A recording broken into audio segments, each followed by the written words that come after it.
what would you say would be the difference between self-hypnosis and, I don't know, hetero-hypnosis, whatever you want to call that? Like, Right? you know, Hetero. like you work with me, or I just do my own self-suggestions. How do you see that? Is one more effective than the other, or how is that?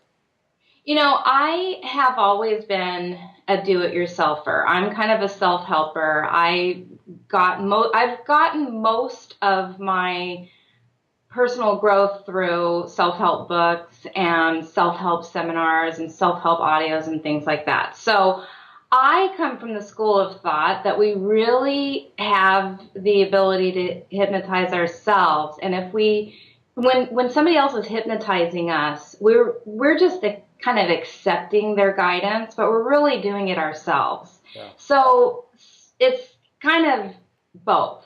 Okay. One is synonymous with the other. You're just going along with what the other person is instructing you to do. You can choose to do it or choose not to do it. But I really come from the old school of thought that all hypnosis is self-hypnosis. Uh-huh. And so And do you find how?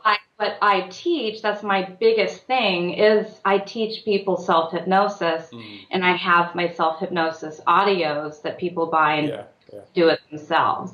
And I did find that, you know, doing hypnotherapy, people they expect you to break out your magic wand and sprinkle magic fairy dust, and it sort of can have a tendency sometimes to be disempowering, you know, because we have the power to change and do it ourselves.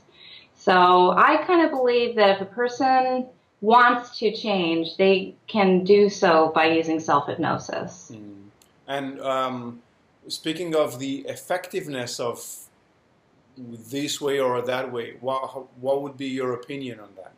My opinion is they're equally effective, just depending on what your personality style is. And so I guess the thing is being a self-help person myself and being somebody who teaches self-hypnosis, I'm more gravitated toward the person that kind of like that wants to learn how to help themselves. I tend to find that is a more effective strategy, but it really depends on your personality, honestly. I don't think one can be ruled out as not effective or less effective or more effective. I think that it really depends on what who you are and what your needs are at the time and your personality.